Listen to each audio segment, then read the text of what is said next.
Please help me welcome activist, community organizer, abolitionist, lifelong learner, the fearless, freedom-oriented, Anise. Hello, Anise. Hello. It's so nice to see you again. It's been a minute. What was your initial interest in sociology and what motivated you to engage in the practice and study of it? For me, as a kid who was mixed race, my Irish American family is mostly Catholic. My Pakistani family is mostly Muslim. Yeah. It just seemed like a great opportunity to start learning more about myself and like making sense of so much that I had experienced up until that point. I don't know if I need to learn more about colonizers, world powers. It's just not how I want to spend 4 years, Their stories are told enough. Their stories are told in every a different day. way, but Their stories are inaccurately told to us all the time without our consent. Maybe just like... no one asked for this. No one asked for this. English is now the official language of our country. Yeah. For some reason, our first lady still can't speak it properly either. Whatever, be best. As a prison abolitionist, it is your aim to end prison system and policies and replace it with community care and rehabilitation. What are some alternatives to punishment and incarceration? When we talk about prison and policing abolition, people get very panicked and they ask the questions of, okay, well, what if the harm or violence that has happened is something really serious? Putting that person in a cage, one, doesn't mean that you somehow prevented the violence from happening at all, right? Cops are not preventing anything. They react to things. There still needs to be accountability, right? There still needs to be support for the people impacted. Non-consensual removal of a person in a community from their environment, regardless of what their actions have been, that is not an effective, it is not an effective strategy, solution, route. It's just not. It's surely not also shifting either our culture or how we have relationships with one another that might and would most likely prevent that from happening to begin with. My activism is through storytelling. Yeah. It does still make me question, is it enough? We need people to storytell political education. We need people to storytell humanity.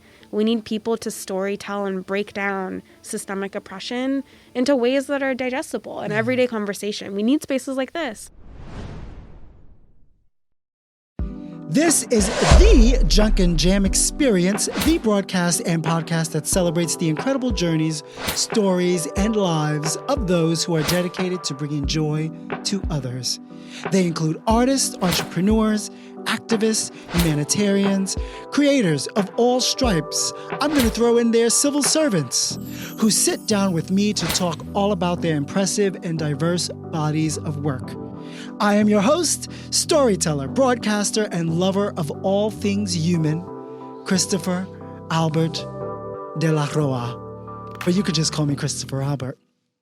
Today, I am honored to uplift the causes and life's purpose of an activist, community organizer, and leader who initially reinforced their community engagement commitment with a Bachelor's of Arts in Sociology, minoring in education, LGBTQ studies, and political science from UCLA, as well as a Master's of Arts from George Washington University, with a focus on organizational leadership and learning.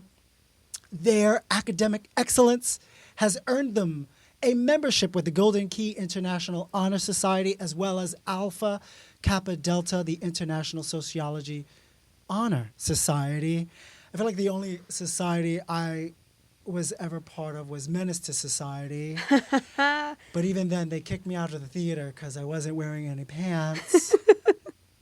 In my defense, I was on a very gay date. My guest is a devout activist and organizer centering their social impact on community care and safety, including notable experience running youth empowerment programs and as part of UCLA's project working for immigrant literacy development and Department of Social Welfare. They served those most vulnerable in underserved communities. Today, they dedicate a great deal of their work and time in protest safety, providing marshalling for demonstrations, jail support, court support, critical first aid, and self-defense. In fact, they run a bi-weekly self-defense workshop. Is it self-defense workshop? Is that okay? Yeah, self-defense gathering. We try and keep it pretty unserious while still learning skills, having fun, empowering one another. Okay. Yeah. They run a bi-weekly self-defense workshop and safe space, which is gold because they have not one but 2 black belts in Taekwondo and was a reserve athlete on the USA Taekwondo team for the 2008 Beijing Olympics. I'm impressed. Another important cause they are passionately taking on is policing and prison abolition. Mm-hmm. And one way they arm themselves for all of this good fight is with self-healing. As a lifelong learner, they are currently immersed in the art and practice of spiritual herbalism apprenticeship with the Sacred Vibes Apothecary in Brooklyn. Yeah. Of course, you had to be a guest that forces me to see if I know how to say apothecary. I'm so sorry. I don't know if I know how to say it all the time, to be honest. Fun facts, they are also very skilled in ceramics, poetry, and is a former rock collector. So careful. They can and will kick and pelt you if you are looking for trouble. I actually used to, while I was in school, elementary school, I would put rocks I had picked up just along the way in my pockets and forget to take them out. And then my parents would put my clothes in the washing machine, and those rocks would just cycle. And when I was a kid, I didn't know any better. But now as an adult, I'm just thinking about like how much that could have ruined this very vital electronic we needed in our home to have clean clothes. Indeed. Yeah. Please help me welcome activist, community organizer, abolitionist, lifelong learner, the fearless, freedom-oriented, Anise. Hello, Anise. Hello. It's so nice to see you again. It's been a minute. Other than, breaking electronics.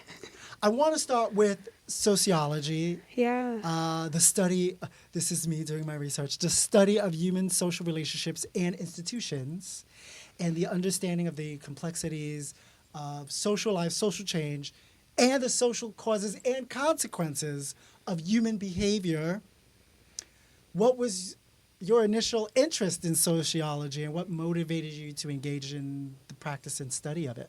Yeah, so I think it was a little bit of a winding path. So for me, I'm half Irish American, half Pakistani. And from both sides of my family, I got the sort of, you can be a doctor or a lawyer. Those are the paths that guarantee safety. That was as much as could be imagined. So even, when I had the privilege of going to college, I kind of went into it thinking, okay, I don't think I want to go into medicine, so I guess law, and I'll pick a major that can help me apply to law school later. So I was, I think, originally enrolling in international development studies, which at UCLA more or less meant, studying all of the places that have been colonized and had so much stolen, and kind of figuring out what was going on. It's all in the museums. It's all in the museums. Trophy cases for colonizers, truly. Yeah. And so then they bumped me to global studies, which was the study of, like, quote-unquote world powers. Bumped you? The university did, because that major, IDS, was suspended my first quarter of my freshman year because it didn't have enough funding. Yeah.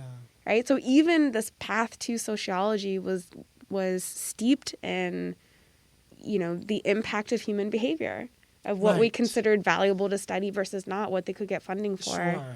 And so, from global studies, I was like, I don't know if I need to learn more about colonizers, world powers. It's just not how I want to spend 4 years, Their stories are told enough. Their stories are told every day. Way, but their stories are inaccurately told to us all the time without our consent. Maybe just like... No one asked for this. No one asked for this. Like, maybe... Who is this for? Maybe, like, hush and self-reflect. So I went to a resource fair that, UCLA admin put on where you could learn more about each major and department. And I came across the sociology table. And, they shared some of the courses you could take. And it was all, the study of what is gender? how is gender constructed? How do race, class, and education determine who has access to college, who has access to what type of high school, what curriculum is even approved by states to be taught? How do teachers teach it? Yeah. And so at the time I was like, oh, this feels right. It's both way broad enough where if I wanted to focus on any one thing, I could, right? Through sociology, you can study anything, right? It's the study of human behavior, of humans in groups. You can use whatever lens that you want. For me, as a kid who was mixed race, my Irish American family is mostly Catholic. My Pakistani family is mostly Muslim. I was born and grew up in the U.S. and had a lot of family in other countries and other parts of the world. So how do I reconcile that? It just seemed like a great opportunity to start learning more about myself and like making sense of so much that I had experienced up until that point. We're going to get back to your childhood, Yeah. but since you absorbed so much about the whys and the hows people interact and operate, how hard is it to make friends and hold on to relationships or date?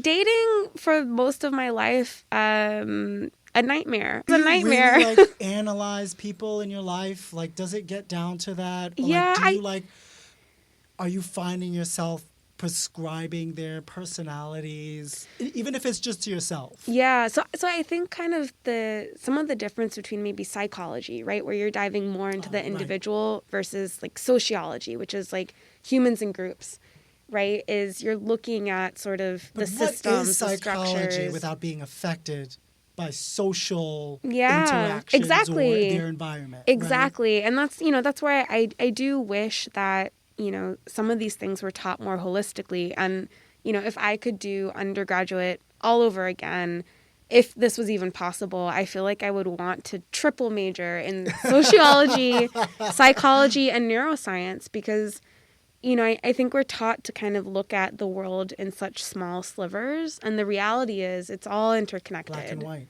Right? Black and white, these small slivers, these small glimpses, these, kind of singular lenses. And it's composed of all of that. So in terms of dating, I think it didn't come... It didn't make dating difficult in the sense that, I'm sitting here and analyzing someone. It did make dating really difficult in the sense that I had a certain set of values or a certain understanding of, systemic oppression.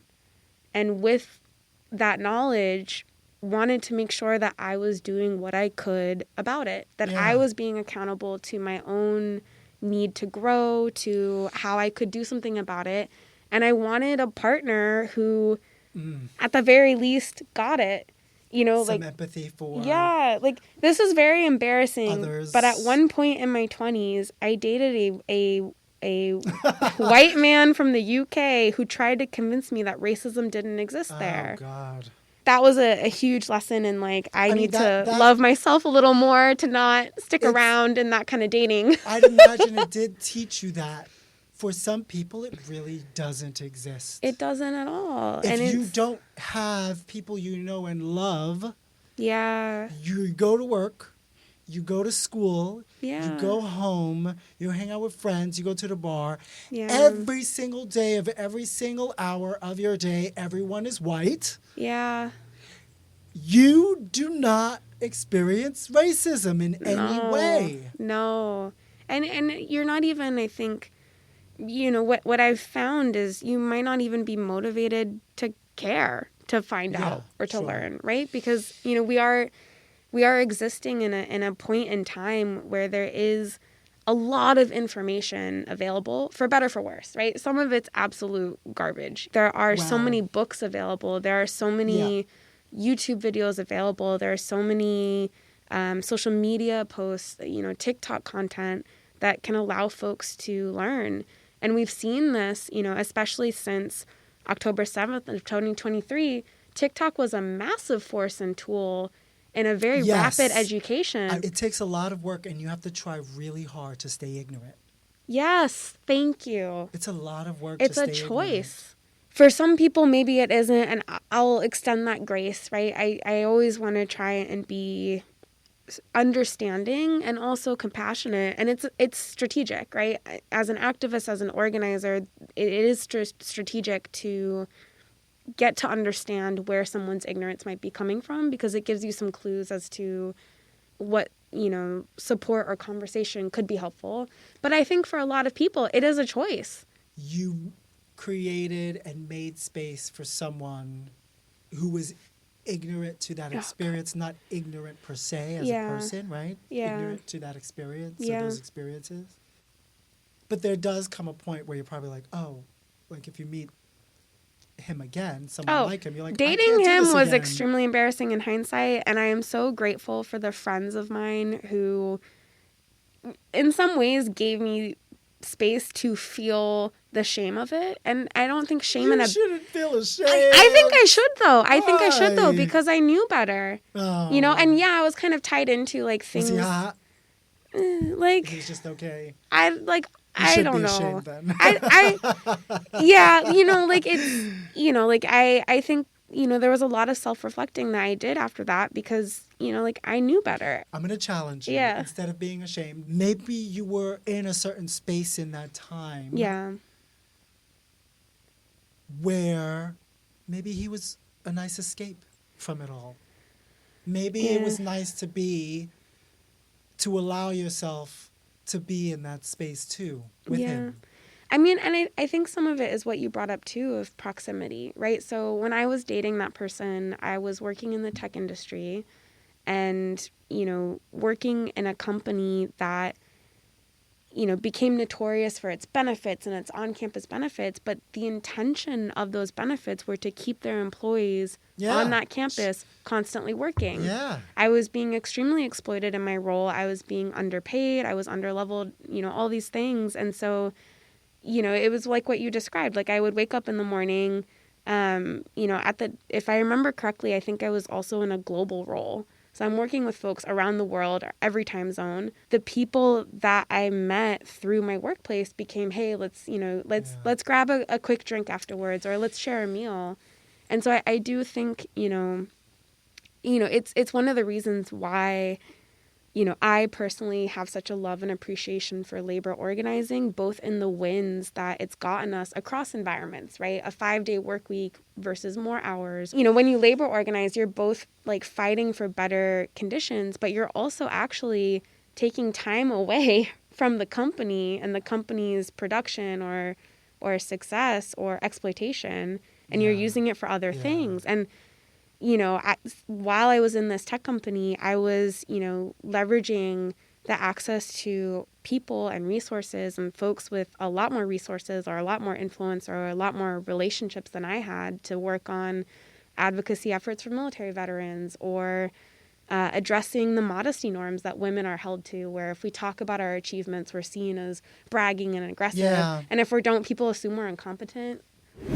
I want to talk about public safety. Yeah. What does public safety mean to you, and how do you envision its achievement? Public safety means that we have universal health care, right? And that includes gender-affirming health care. That includes health care for trans youth. That includes access to abortions. For me, public safety means universal housing. We're just talking about the basics. We're just talking about the basics. Needs and deserves. Right. So dignity. When we think about poverty, right? Poverty is targeted violence. Poverty is not, an adjective. It's not, someone's inherent character or being. It is the intentional outcome of targeted violence, right? So when we talk about public safety, I feel like a lot of the times we're talking about, this perception of safety amongst each other, right? Yeah. We talk about public safety and we think about, I want to feel, safe in my body, in my relationships, in my digital realm, in my information. And those things are really important. Yeah. And there's a plethora of evidence that shows when we're ensuring that we're meeting each other's needs together, that we achieve that form of safety. Yeah. But when we talk about public safety, what I find more folks needing to talk about is it is also addressing the targeted violence of systemic oppression. It's addressing the targeted violence of the state. And we're seeing that now escalating with this administration. Yeah, it reminds me, none of us are free until all of us are free. And then it reminds me like, oh, that could be anything. Like none of us are safe until all of us are safe. Yeah. Yeah. Are we making sure people have food? Yeah. Right? Like I think about the connections between... If I have, you have. I think about the connections between the, attacks we're seeing on providing meals to children in schools, how that then impacts how you show up in school as a kid because your body's literally not being nourished in the ways that all children are deserving of. And then you think about which schools are hyper-policed. And then you think about that violence on top of it and policing being used as this, sort of punishment tool towards children. Yeah. How is that public safety? Yes, and our capitalist society does, as someone who's had that experience, does push for us. You'll survive. This is part of a life lesson. Yeah. It's, whoever, it's dog eats dog, whoever makes it out of here. It's absolute bullshit. It's really the Hunger Games. Yeah. Who benefits from those narratives? Who's benefiting from all of us thinking that it has to be that way? Most of the people in my life are not benefiting from it, including the people who have bought into that. Let's talk about policing and prison abolition. According to RTI International, police violence and aggressive policing can have deeply negative implications for those who survive their injuries or even encounters, including psychological distress, illness, and degraded educational performance, and result in unfavorable attitudes toward law enforcement as well. It's like cyclical, right? And the act of over-policing, which is the excessive police presence in certain neighborhoods, let's add schools, create a sense of surveillance and intimidation. As a prison abolitionist, it is your aim to end, prison system and policies and replace it with community care and rehabilitation. What are some alternatives to punishment and incarceration? I would really encourage folks to, especially for New Yorkers, to research how many folks are being kept in cages on Rikers Island due to nonviolent crimes. Mm-hmm. If folks want to, they can check out groups like Court Watch NYC.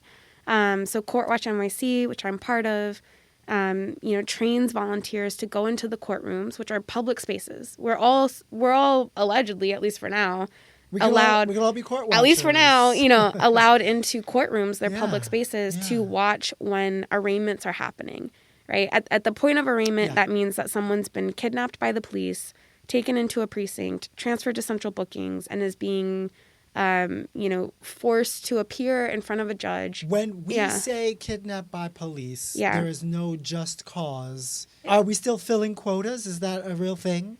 Filling quotas is a thing. The reason why I use the word kidnapping is because that's what it is. It is a non-consensual removal of a person in a community from their environment, regardless of what their actions have been. That is not an effective.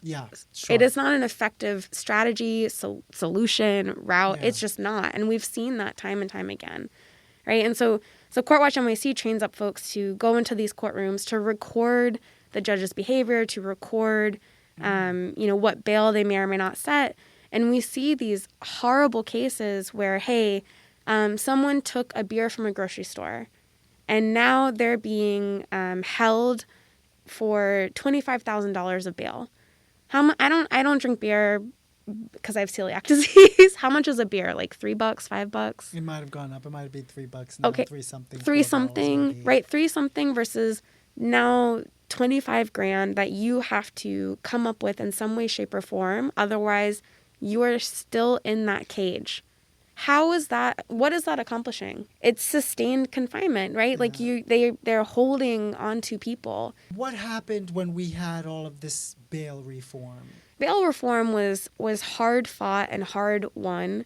the law is a made-up thing, right? Like, the law is implemented and determined by the people making it up, enforcing it, implementing it, and determining it, right? So are religious texts, sure. Exactly. Yeah. So we're still seeing cases where unreasonable bail, or what most people would describe as unreasonable if they were aware of the circumstances, being set for different things, right? You know, I think a lot of the times when we talk about prison and policing abolition, people get very panicked and they ask the questions of, okay, well, what if the harm or violence that has happened is something really serious? What if someone died? What if, you know, it's domestic violence case, etc.? Even in those things, putting that person in a cage, one, doesn't mean that you somehow prevented the violence from happening at all, right? Cops are not preventing anything. They react to things. There still needs to be accountability, right? There still needs to be support for the people impacted. There still needs to be relationship repair. Accountability and some consequences might look like, hey, there needs to be distance between these two people, or this person who caused this type of harm might now be on a lifelong journey of making amends, of understanding what got to that point. But this is where, you know, just kind of blanketly throwing people in cages doesn't accomplish anything. And it's surely not also shifting either our culture or how we have relationships with one another that might and would most likely prevent that from happening to begin with. We always cherry pick that story, and because there are so few of them. Yes. Of young men being detained, and now they're 40, 50 years old, and they come out and they're a different person and their life has changed. But they were going to be that anyway. They were going to be that changed person anyway. That's life. Right. And so, you know, like I spent this past weekend at the Beyond the Bars conference at Columbia. It's on mass incarceration, and it's, you know, a gathering of people from around the country coming together to share, here's the alternatives we're implementing. Great. Here's the alternatives we're building. Here's, you know, how we need to disrupt the current systems while we are building and reinforcing something more so rooted in care. It's not just tearing it down. It's really the thoughtfulness of what is actually needed. Mm-hmm. What do people actually need? What do we need as a society to heal, to prosper, to thrive, to be held accountable in a reasonable way that is for the benefit of everyone? You know, yes, there are victims, but a lot of the times the person who has committed a crime is also a victim. Yeah. And we keep on victimizing and them, that was right? actually something really interesting that came up. So there was a session with Andrea Ritchie and Mariame Kaba, abolitionists, really powerful organizers. And it was a closed room session. And in the room, we were having a conversation around, you know, we are seeing an escalation of mass incarceration in the U.S. We are seeing this in the development of cop cities, like we're seeing, so insane, like we're seeing in Georgia. We're seeing something similar kind of being built in Queens. You can Google search this. There's a map that shows where they all are. Here in New York City, there's a mandate that they have to shut down Rikers, and instead of, you know, addressing what would prevent people from being sent to Rikers to begin with, they're just building jails throughout the city. They're building a jail in Chinatown and displacing, like Chinese American people. Chinatowns themselves were pulled together because of the U.S.'s staunch xenophobia, because they needed to look after one another. And so we're in this room, and we're all brainstorming, and we're sharing, okay, I'm doing this, I'm doing that. What can we learn from each other? And someone shared that some of the most staunch opposition to, dismantling mass incarceration, which also includes the concentration camps that the U.S. is responsible for of Japanese Americans and other, it includes the forced migration and genocide of indigenous peoples. It includes all of this. They said the most pushback, at least, where they live, that they were experiencing was from some of these larger victim services organizations, so organizations where people who have survived violence, who have experienced violence, turn to for help and support, turn to for accountability, turn to for care. And then these organizations are instead of kind of really being, accountable to that and really thinking through what is needed, they're reinforcing these mass incarceration systems. And I think about it, there's an organization here in New York City. I'm not going to say the name, but if you know, I'm sure you'll figure it out. They support survivors of sexual violence, right? Yeah. And that includes they have a very deep relationship with the NYPD. Survivors of sexual violence also go to jail. Exactly. And this organization, collaborates with the NYPD.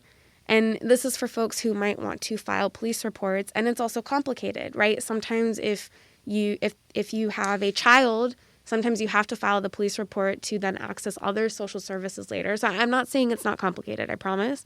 They're putting Band-Aids on open wounds, right? A lot of, police reform efforts, a lot of, supporting survivors of violence, whether that violence and trauma is an acute or singular incident, or whether it's the chronic trauma of surviving systemic oppression. Right? These massive organizations that are putting a Band-Aid on this open wound, they're not actually addressing the issue. And then I see traffic cops and I think about how much we as taxpayers are paying per hour for someone to be in this role of authority and kind of a threat because they're really part of the NYPD. There to swing your dick. Right, exactly. Yeah. I think about that, and it's very petty. And, I don't wish ill on that particular individual. No. I want them to have health care. I want them to have housing. I want them to have food. I want them to have care and fun. What else? But, what the fuck are we paying this for? The community. Exactly. Yeah. Imagine if we invested that in, I don't know, reinforcing free food programs. A tutor. Literally anything. Truly, literally anything. Prison abolitionist and scholar Ruth Wilson Gilmore once wrote, "Those who feel in their gut deep anxiety that abolition means knock it all down, scorch the earth, and start something new, let that go. Abolition is building the future from the present in all of the ways we can." What are some of the tools available to some of these solutions that were proposed at the Beyond the Bars conference, or even systems that maybe are in place that can already be used, in the fight to abolish prisons? And I think this is where, it gets a little bit complicated and it gets a little bit uncomfortable, right? I would say it that way, where, in my opinion, part of abolition is getting back into each other's business. There's a nosiness to abolition, right? There's a nosiness to, hey, what does my neighbor need? We may not be best friends, but we have a shared value in each other. What do they need? Community watch, right? There's a nosiness to, hey, there's a fight breaking out between a couple of kids in my neighborhood after school. That's not, kids are exploring boundaries. They're literally children. Yes. They're literally children. They're going through puberty. They're exploring boundaries. If you have children on your lawn, guess what? You are the safekeeper of those children. Right. Instead of this attitude. What is so wrong with that? Right. Exactly. And instead we're sort of taught this children's parents are the sole people responsible for them, and that's that. And so I think that the uncomfortable, unsatisfying part of my answer is that abolition is a lot of nosiness. Yeah. It is a lot of sweating the small stuff.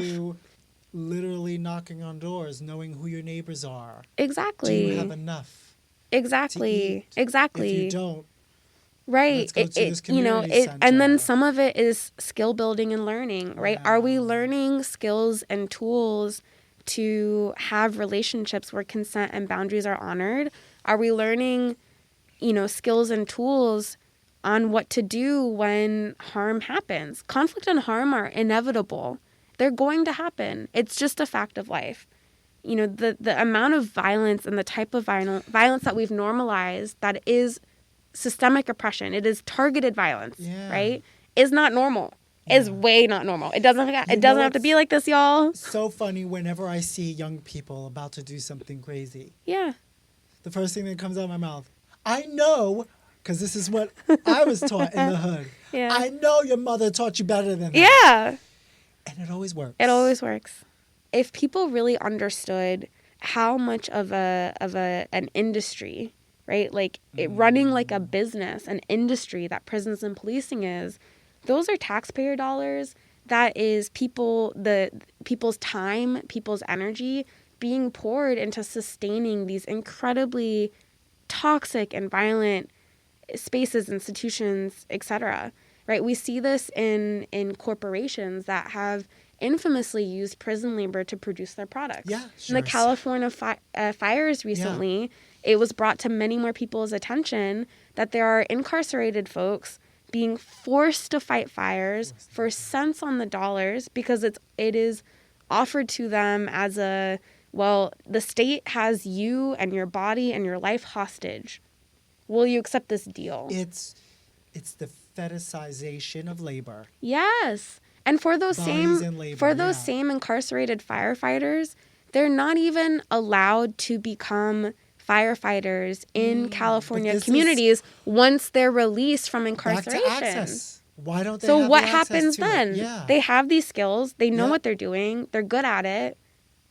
So when we think about, okay, what systems, what structures are alternative, it needs to happen on every level, right? We need to be thinking about ideologically, why is it that the most we can imagine of each other is brutal punishment and enslavement? Yeah. If you look up the Constitution, slavery is still legal to this day via incarceration, via prisons, right? We need to really think about it in our institutions. How are we reinforcing that, right? What does that mean and look like when a patient self-advocates in a hospital and someone doesn't like it? Then what happens to them? How does that look like in our schools, right? When a kid is self-advocating or is still learning boundaries or still understanding the environment, what does that look like? What does that mean for what we've internalized, what we are capable and worthy of or not?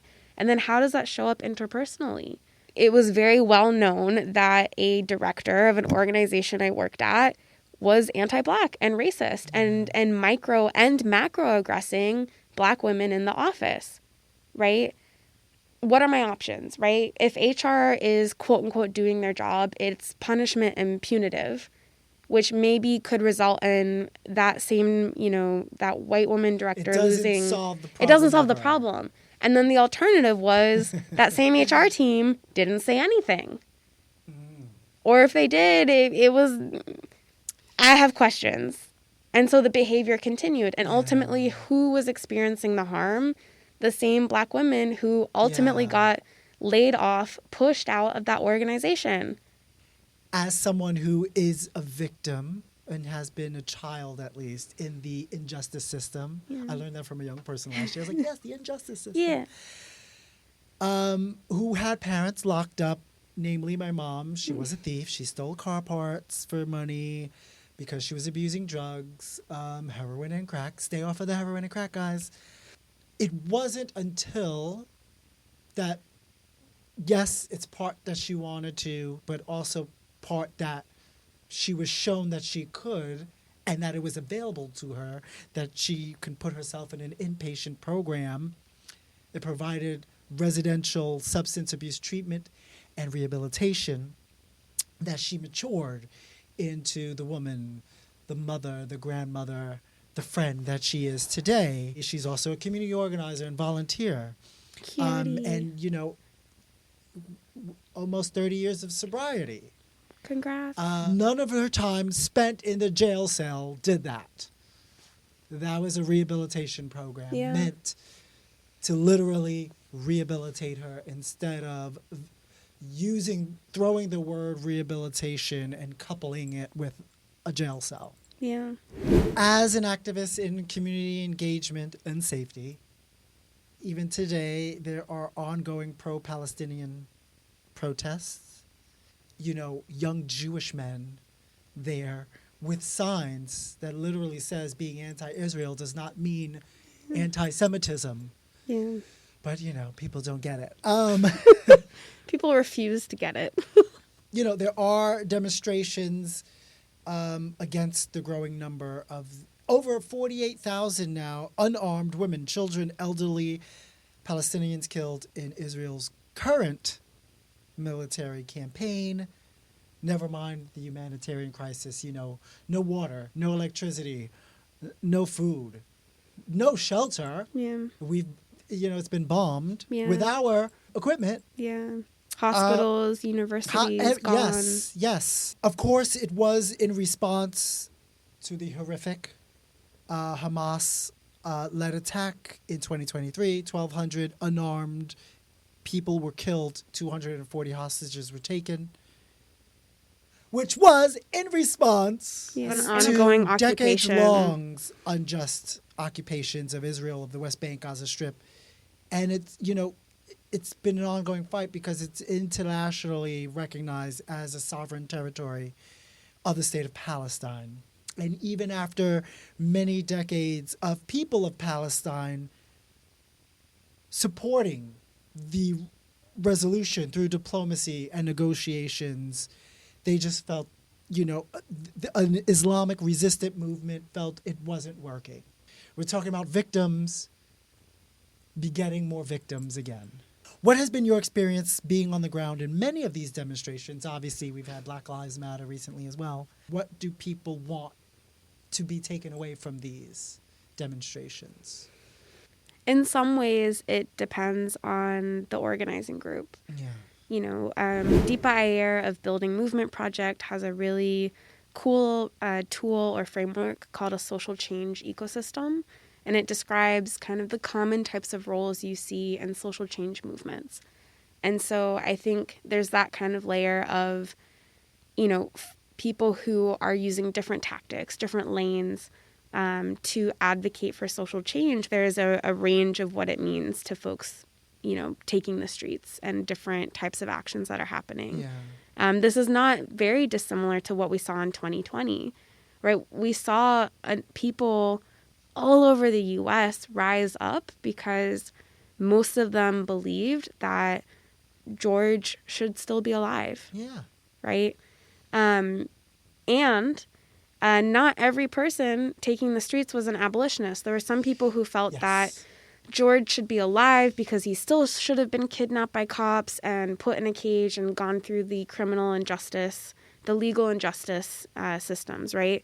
There were other folks who believed, hey, if we could just, maybe punish the cops who did it, maybe reform a few things, like that's what should be done.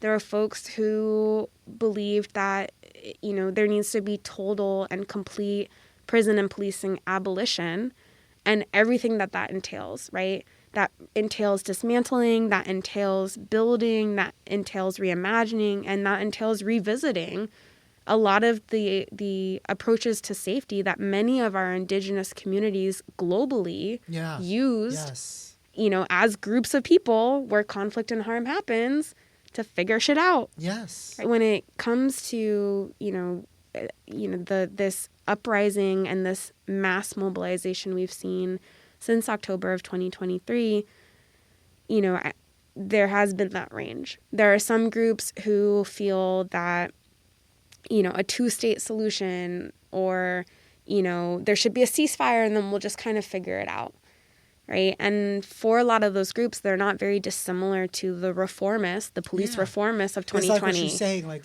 people are taking up causes in different ways at different junctures. Right. And all of them are just as important and relevant. There's kind of a deepening of understanding that needs to happen is what are you calling for something that is putting a Band-Aid on an open wound, but still essentially normalizing what's going on. A ceasefire is not enough. A ceasefire is the bare minimum, right? The groups that I've been so grateful for and I've learned from and it's been humbling to be side by side with are the ones who are advocating for Palestinian liberation, right? They are advocating for a returning of lands that is very similar to the land back movement here in the U.S. that also gets deeply misinterpreted to presume that the land back of Turtle Island to the indigenous stewards of these lands somehow means that the same white colonizer fuck shit, is then going to happen to white people.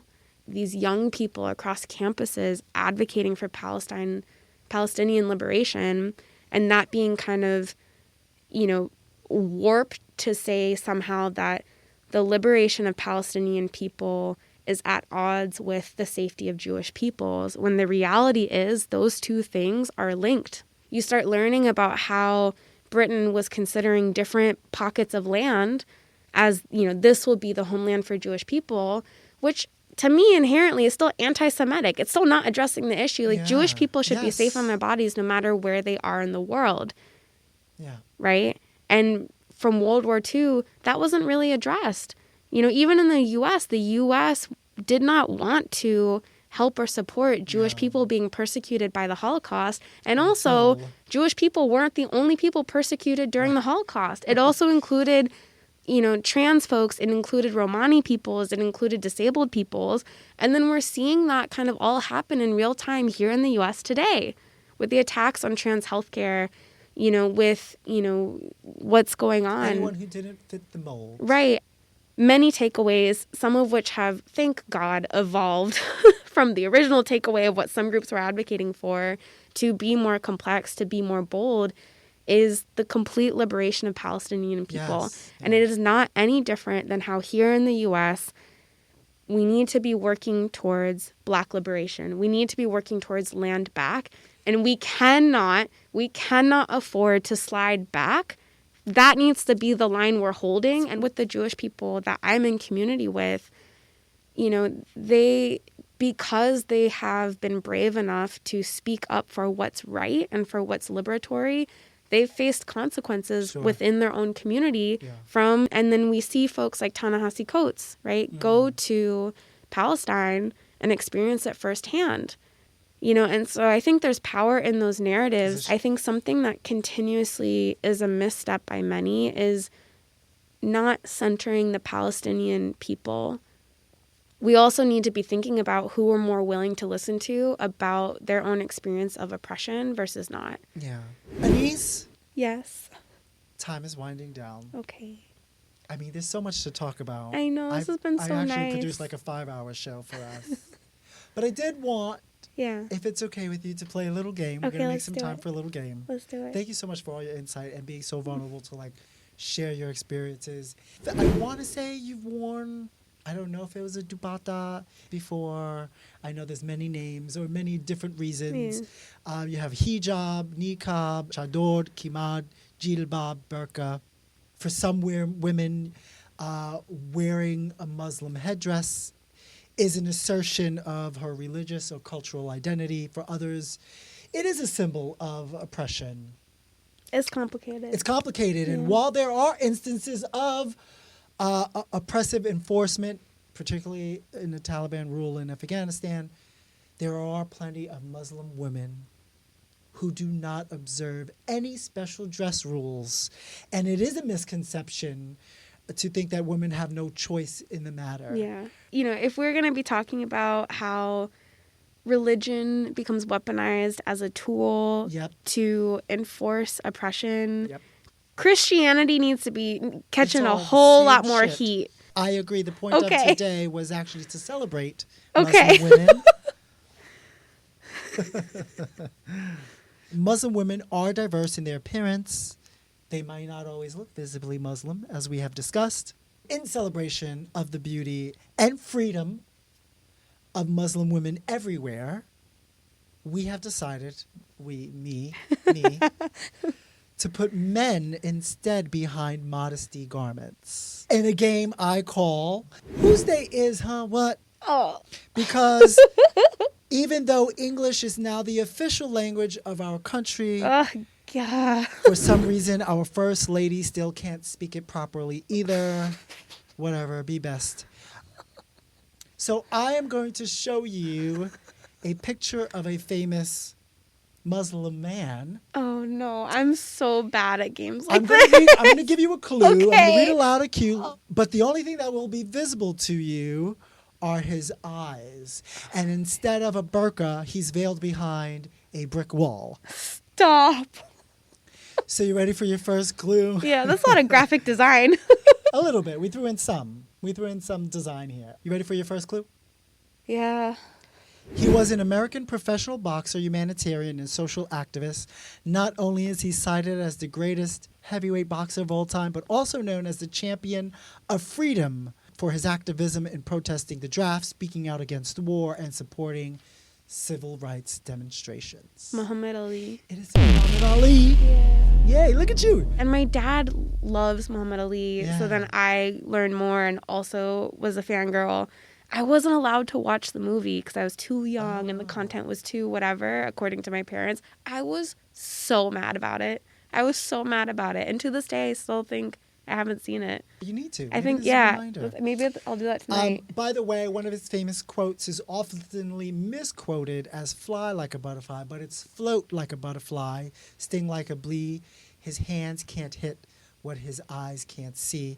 Outside boxing, Muhammad Ali attained success as a spoken word artist, releasing 2 studio albums, one of them being I Am the Greatest in 1963. Both albums received Grammy Award nominations.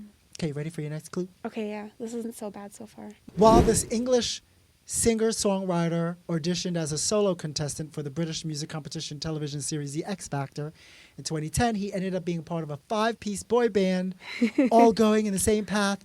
He is the only artist to have won the Billboard Music Award for New Artist of the Year twice, Congrats. receiving one for being a member of his band and once again being a soloist. He also shares a child with international model Gigi Hadid. Zayn from One Direction? Yeah. Okay. Cutie. Cutie. Zayn speaks English and Urdu, and he can read Arabic. Urdu is the same language my family speaks, actually. Yeah. He's born to immigrant Pakistani Muslim father and a white British mother. Guess what? Of English and Irish descent. We should talk sometime. Yeah. We could talk about what it's like being in that situation with That's parents. true. Friends, That's what I meant. BFFs. That's what I meant. Yeah. Okay. He is an American DJ and record producer known as the Anthem King. His records are known for his voice presence, motivational quotes, maximalist production styles, and numerous catchphrases, including another one. Who is he? I'm blanking on this one. I don't know. Okay. I think when you say it, I won't be surprised, but I Yes, can't think of his it is name. DJ Khaled. Okay. Outside of music, Khalid has gained success as a writer with his book, The Keys, being featured on the New York Times bestseller list. He's born to Palestinian parents who immigrated to the United States. The Okay. Hot Ones episode he did was really funny. He was kind of a baby about it. What's really interesting is you never really hear someone give credit to their success to Catholicism. But a lot of these men give credit to their success to Islam Yeah. and to their faith. Yeah. Okay, so next clue. He's an American actor who's the recipient of 2 Academy Awards for Best Supporting Actor, best known for his roles in Netflix House of Cards and movies such as Moonlight and Green Book, but also he starred in Hunger Games and The Curious Case of Benjamin Button. I know who he is. I don't know his name. It is Mahershala Ali. He converted to Islam in 2000 and actually signed the Artist for Ceasefire letter calling for a ceasefire in the 2023 Gaza war. So I guess we'll also call him an activist. Yeah, he's an ally for sure. Last one. See, not a long game. Yeah, I think I'm like 50%, like still kind of failing, but not. No, there's no such feeling. We're just having fun. I'm not very competitive. I just really like to, obviously that's why I'm not an athlete. But I will always bet on myself when it comes to karaoke. Oh, what's your go-to song? Anything Stevie Wonder. Okay. But I still need to warm up. I do have a go-to song from India Ari. Really? Who I love. Yes. Ready for Love. Love that song. What's yours? I feel like I'm more of a background singer. You know, I'm like the hype club. Like I'll dance and I'll background sing. He's an American former professional basketball player who is a sports analyst who in his 19-year career earned 4 championships, 3 All-Star Game MVPs. He played with Orlando Magic, Miami Heat, Phoenix Suns, the Cleveland Cavaliers, Boston Celtics, and I want to say most famously for LA Lakers. He's also appeared in numerous movies as well as starred in numerous national commercials alongside a general. So I have to admit, I'm really bad at popular sports. Basketball, football, I just never really got into it. Or your dear good friend, Shaquille O'Neal. Nice. Raised by a Baptist mother and a Muslim stepfather. And he was taught and raised in both religions. Yeah. Which I guess many people are. Yeah. As you were. Yeah, I mean, I found it really valuable because I think there's a lot of shared values. Be a good shepherd of the earth. Don't be an asshole. Don't be an Too asshole. long, don't read. Don't be an asshole. I was living in Texas, and I went to a Christian high school. It was like a long story how I got there. And I was valedictorian, and they were really upset because they didn't want a Muslim girl being the valedictorian of a Christian high school. So I had to interview. And they asked me basically, one, if I was Christian, and that was the only question. And they kept repeating it. And I remember being like, why is this grown white man asking me the same question over and over again? And just completely ignoring everything I was saying of like, I'm not, but here's what I've learned. Here's the similarities. Welcome to America. Okay, so I want to talk real quickly about the art and practice of spiritual herbalism, the apprenticeship program. I believe you're in it now. Yeah. Created by the Sacred Vibes Apothecary. Founded by master herbalist Karen M. Rose. The apprenticeship provides access to plant medicine to improve quality of life with the deep understanding that spiritual and physical healing are intertwined. What have you been learning so far? I actually found out about this offering that Empress Karen has organized for, I think, a handful of years now, or for like quite some time, through a former coworker who had gone through the program. And this person was using plant medicine to provide care and supports to frontline activists. Young people are literally putting their lives on the line to fight for a better future for all of us. Yeah. Based on the violence and oppression that they've been born into or inherited. You know, like when we think about climate crisis, like I can't imagine what it must be like to be a teenager or a young person right now. Anxiety. In this program, it's a really beautiful, holistic approach to plant medicine. So, you know, there's been some ways in which plant medicine has really been appropriated by white herbalists. Sure. Right? Where they are still being extractive. Shampoo, lotion. Right. They're being makeup. Extractive towards plants, or they're not connecting it to systemic oppression. They're not understanding how these things interplay. You have to pillage and rape lands to get these resources. Exactly. And displace people who live there. Right. There's a part of me that grieves the access that, you know, white European American people have had to South Asian healing, you know, practices and cultures and rituals that I've had to really grapple with and fight for in ways because it hasn't been there because of, you know, like family disconnect or whatever it might be. And like, it makes me really fucking angry. So in this program, you know, Empress Karen really centers it in Black and Indigenous liberation and healing first and foremost. In many ways, I am a guest in the space, right? I am a guest. A welcomed guest. A welcome guest. And also, you know, I think she does a phenomenal job of creating a space where we can learn more about our own bodily systems. So it's a bit of biology, it's a bit of spiritual learning, it's the connection of the two. We're learning the plants. We're also learning ways in which the plants can be used. And so it's been really phenomenal. And so when I was applying for the program in particular, one of the things that I said I would love to utilize the knowledge for as I feel more confident in it, as I learn more, is, you know, what does this look like for supporting people's nervous systems who are experiencing state violence? Some of these really brutal arrests and hospitalizations that are happening. It's also like the everyday stress of, you know, the cops who are harassing people constantly in the subways, right? It's also the everyday stress of trying to make ends meet. I'm going to quote you now. Oh, no. We all have opportunities for and responsibilities to liberation. We also have a poem from Palestine to Pakistan. Rise up for liberation however you can. When our present becomes your history, when future generations look back and ask, were you part of the change or complicit? I hope your response is, I did everything, I tried everything. You just mentioned it, right? I was someone who grew up, in a family, who were policed. Yeah. And I have found, I am uncomfortable being too close, to those in blue, even like in Pride and Puerto Rican Day parades. Yeah. It's just too many police. But also, me. Why do we have cops at Pride when Pride was a riot against police brutality and surveillance? Get out of Pride. Go home.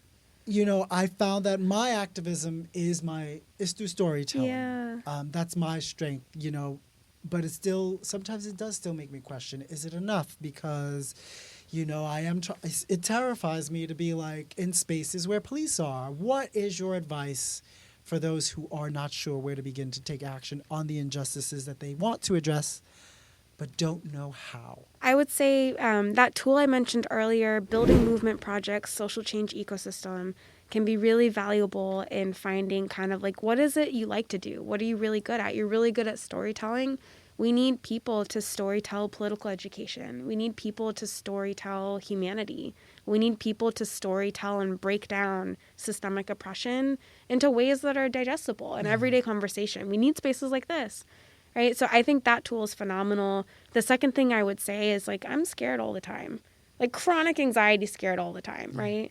I think in social media we only see, the photo of bravery or the courage. And those folks are scared too, and it's okay. It's scary. It's okay. Courage is not the absence of fear. Right. And I think the third thing that I would say, so Mariam Kaba, check her out if you don't know who she is. She's a baddie. She wrote or said, hope is a discipline.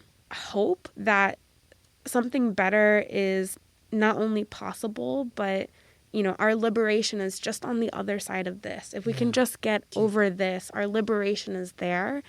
It's a discipline, which means that it's something you can practice every day. You can practice anarchist calisthenics, right? You can practice saying no. You can practice speaking up in your workplace. Those everyday ways we practice pushing back. My partner organizes these really cool game nights that are, I don't know if they'll ever call them this, but they're healing justice spaces. They started off as a healing justice space where they wanted to process what we were experiencing on the ground. It's not trivial if it helps. It's not trivial if it helps, and bring purpose and intention into it. You're going to have to tell me when these are. I want to go. You should come. Thank you so very much, Anise. Thank you so much for having me. This was fabulous. I kept you way longer. It's all good. It's all good.